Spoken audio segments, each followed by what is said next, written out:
Hello from the Bowling University studio at the International Bowling Campus in Arlington, Texas. Welcome to The Profit Break. If you're joining us for the first time, we're glad you're here. Give us 15 minutes and you'll be well on your way to improving yourself and your profitability. Whether you're considering switching to a game card system for your game room, or you've had one in place for years, all the features and benefits are at best intimidating, and for many, simply paralyzing. Our guest today is here to help demystify managing your card system by introducing important features and functions of your card system that you may not be using.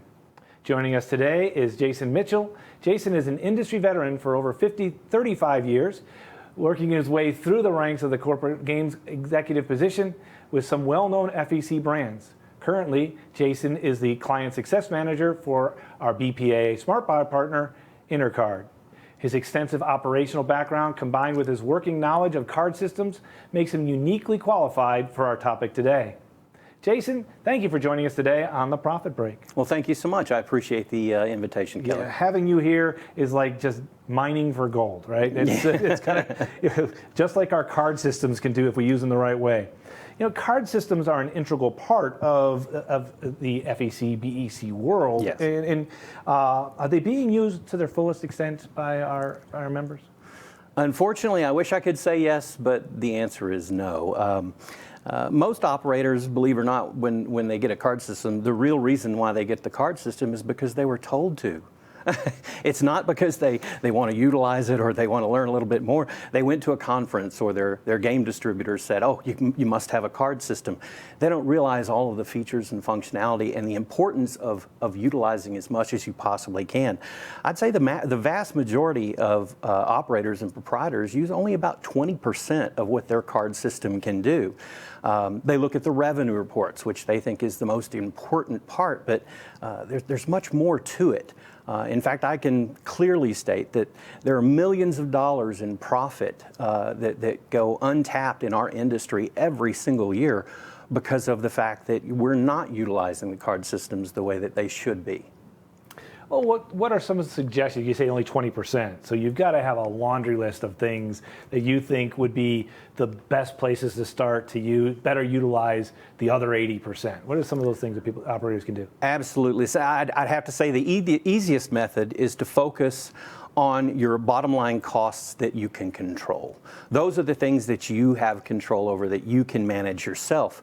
The tracking of the redemption crane payout percentages, make sure that you have targets for those. Your redemption payouts, maybe they're between 20 and 25% at your facility. Your crane payouts, maybe they're 25 to 35%. Either way, you need to be the person tracking that information. Paying attention to the bonus to cash ratio. That's important as well because you have a cash value. You may have a bonus value like a buy more, get more program that's at your automated kiosks. You offer a little bit more. You want to track that information. You want to make sure that you're not giving away too much. Okay, but you also want to make sure that you are rewarding your guest as much as you possibly can. Accurate and timely inventory is a key. You have to be able to monitor shrinkage. You have to be able to know exactly what your cost of goods sold are. You have to set targets there as well. If you don't set those targets, it's not something that you can kind of get away from. You have to make that a part of your regular, everyday operations. An accurate inventory monthly is key, in my particular opinion. You've got to look at your reports. You have to use them effectively. You're going to be able to find many different things within your system by reviewing those reports on a regular basis. They could be security related, they could be revenue related, et cetera. You have to make sure that those security features are put into play. If you allow your employees to do what they need to do and empower them to take care of the customer, that's going to make your job easier. But you don't want to give away the farm. You don't want to let them negatively impact your business because you have loose security permissions set up within your facility. So it is important to empower yourself at times, or your staff at times. Well, I like that. And you mentioned that laundry list you just gave. A lot of it was stuff about bottom line, in looking at your reports, post, right? Mm-hmm. The one that caught my ear was you said your bonus to cash ratio. That to me sounds more top line, right? The things that you can do to generate revenue. So how can you use your game card system to generate revenue, to look at the top line revenue? Well, often, as it so works out, the bottom line creates additional top-line revenue. If you can control that bottom line, it'll create additional top-line revenue. It'll create additional guest spend two ways. The guests feel rewarded in the arcade because they're getting more points because you are managing that part of your business, the payout percentages. They have well-stocked prizes because your inventory is in control, so they have a lot more that they can win and get. They can also be rewarded with additional bonus value at the kiosks. One thing that people tend to do that they probably want to get away from or stray away from is the fact that when they open their facility, they set up a bonus structure on their automated kiosk. Maybe it's $10 cash, $20 in cash, and $5 in bonus. You know, if you spend a little bit more, $40 in cash, you get $12 in bonus. Whatever that buy more, get more program might be, it's great, but if you've had that same program for 5 years, you're leaving money on the table. Utilize those reports and look at those. Look at your kiosk product mix. Find out where your guests are spending their money and try to improve that. Make those changes based on that information. The bonus structure is key. You want to use your reports to dial in additional earnings whenever possible.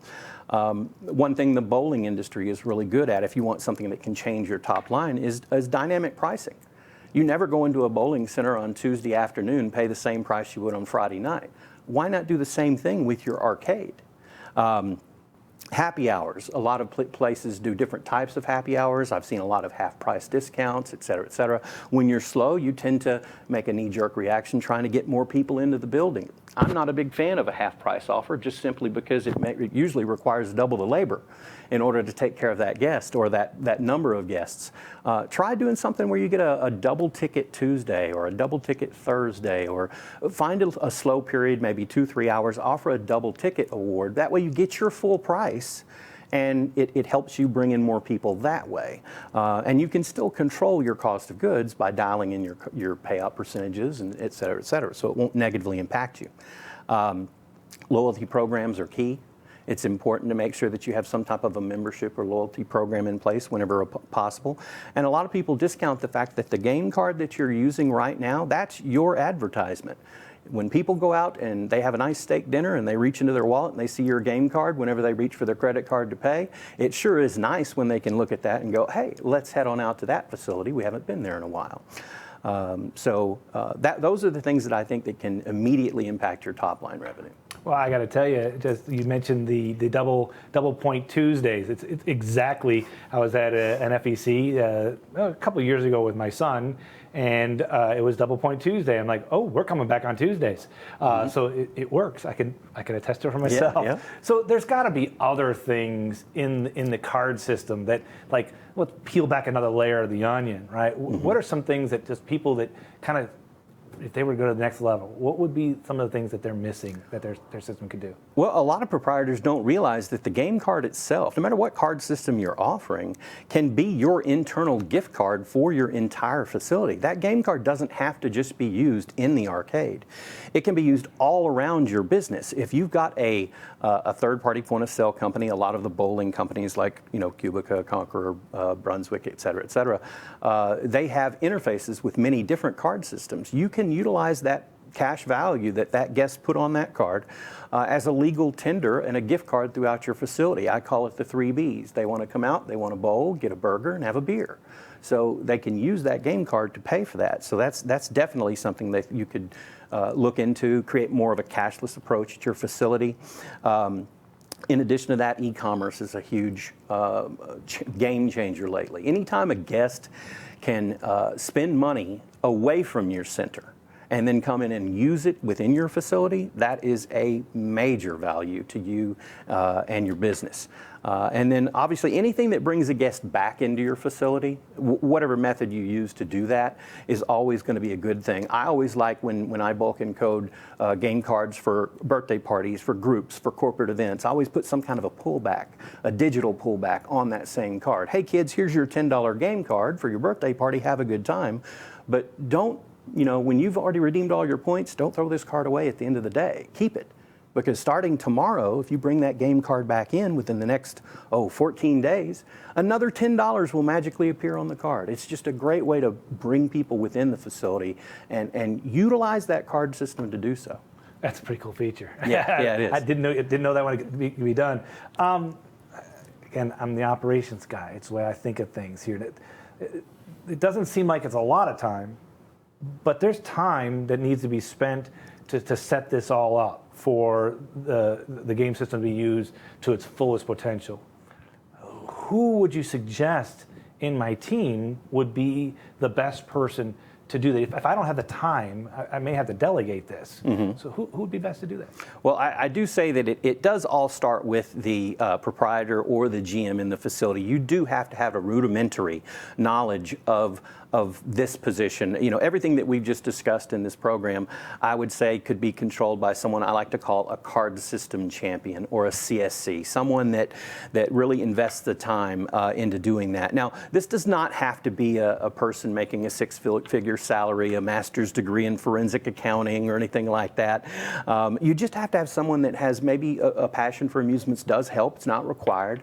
A little bit of focus, attention to detail, someone that's going to drill down and do a little data mining, someone that's going to help you, do all of the big things that will help your business in the long run. The whole goal, let's make sure the bottom line is intact, and let's make sure that we can maximize the top line revenue and increase those profits in between.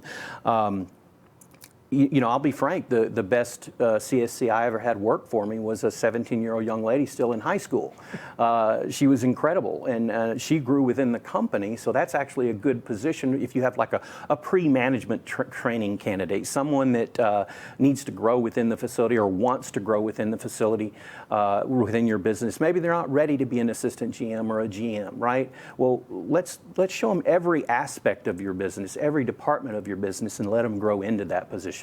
And a CSC is a perfect, candidate for someone that you're trying to grow within your business. So that's definitely someone that I would, employ. They're going to control every aspect of your card system, inventory, pricing to a certain degree, looking at the reports, all the security. They're going to train your staff. They're going to work directly with your card system vendor for support issues or to get your system upgraded on a regular basis. Those are all something. Is it a full-time job? I'm not quite sold on that yet, but I do believe it's a good solid 20, 25 hours a week, easy. Well, you stole my next question. Yeah. Are we talking a full-time job? Are we talking a part-time thing? But it's definitely a staff position. It's not. You need to have a CSC on your team. Absolutely. To really, and their value will be determined easily by by the revenue that they're going to generate for you, both top and bottom line. Well, I only have time for like one more thought here. If you're going to give some final thoughts to a proprietor on this, diving deep into your system, what would be those final closing thoughts? Most importantly, don't be afraid of your card system. It's there to help you. You need to engage with your card system vendor. Utilize their available training that they've got available for you on the system itself, but also invest in the expertise that they offer. Regarding the system and even your arcade operations. Card system vendors traditionally have former operators that work with them. They've been there, they've done that. They're much like your game distributors out there that have always done this for their careers.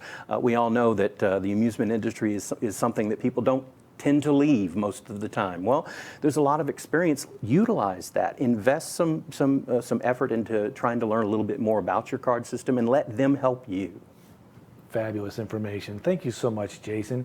If you'd like to learn more about how to tap into the power of your game card system, feel free to reach out to Jason directly or watch some of his previous episodes here on The Profit Break.